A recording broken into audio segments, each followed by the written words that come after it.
একলেণ্ড যাবৰ কাৰণে পইচা নাই, সেইকাৰণে আমি গ'লোঁ লোকেল একলেণ্ড। আচলতে লোকেল একলেণ্ড কিয় গ'লোঁ জনাই আছোঁ ৰ'ব।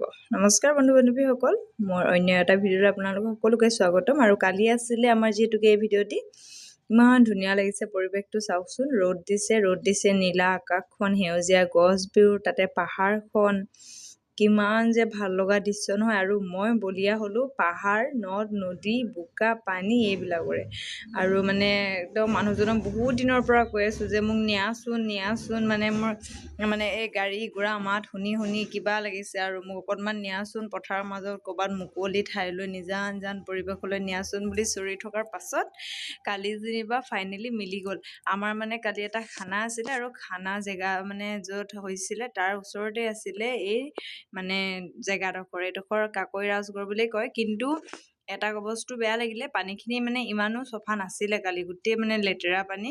এনে চফা পানী আহে, কিন্তু আৰু তাতে লৈছেও 15 ৰুপিজকৈ, 50কৈ লৈছে। 50কৈ লোৱাৰ পাছতো মানে ইমান চাফ চিকুণ নাই। আমাৰ ছোৱালী আৰু মই এনেকৈ বহিয়ে থাকিলোঁ, আমি গা নুধুলোঁ, ল'ৰাই দেউতাকে ধুলে। আকৌ যিহেতুকে পানী লৈ গৈছিলোঁ, আকৌ পানী দি আকৌ গাড়ীৰ ওচৰত ৰাখি দুইটাই ভালকৈ গা ধুইছে, ছোৱালীকো ধুৱাইছোঁ।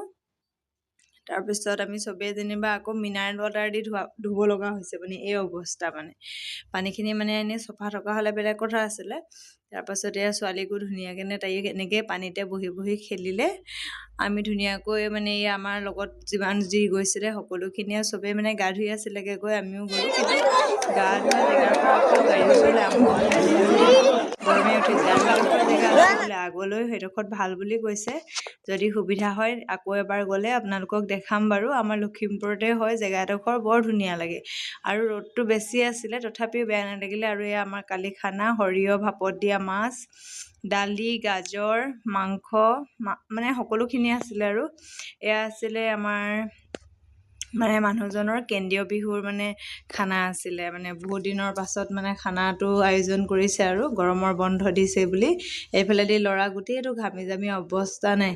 তাৰপাছত সিহঁতৰ চবকে খুৱাই মেলি মই নিজেও খালোঁ। আৰু চাওকচোন ইমান ধুনীয়া লাগিছে নহয়, সেউজীয়া মাজত মানে পাহাৰখন, আৰু তাতে ইপাৰে আছে পুখুৰীটো। আৰু এইয়া পুখুৰীটো দেখিছেনে, ইমান ডাঙৰ এটা পুখুৰী আছে।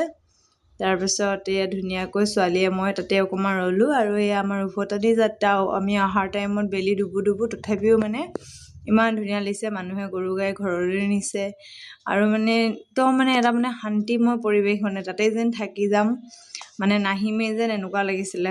তথাপিওতো ঘৰলৈ আহিবই লাগিব, নিজৰ বাহলৈ আহিব লাগিব লেখীয়া আৰু কথা। আৰু সেয়াই, আপোনালোকে যদি কেতিয়াবা সময় সুবিধা মিলে যাব। আৰু পানীত থাকিলে গৰমটো অনুভৱ নহয়, কিন্তু তাৰপাছত গৰম লাগে, নলগাও নহয়। আৰু ধুনীয়াকৈ আহি মেলি ঘৰত আমি আকৌ গা পা ধুইছোঁ। নৈত গা ধুলোঁ বুলিয়ে যে ধুব নালাগিব নহয়, ধুনীয়াকৈ গা পা ধুব লাগে। যিটোকে পানী দুনিবিলাক কিমান চাফা কিমান লেতেৰা আমিতো গম নাপাওঁ। আকাশখন আৰু সেউজীয়াবোৰৰ মাজতেই মানে এটা দিন পাৰ কৰিলোঁ। ঘৰত আহি আকৌ চাহৰ যোগাৰ, ছোৱালীয়ে এইফালেদি কোচত উঠি মোৰ লগতে পিঠা বনাই আছে। গৰম বুলি আৰু ৰ'বলৈ সময় নাই। ইমানেই আছিলে দেই, বাই।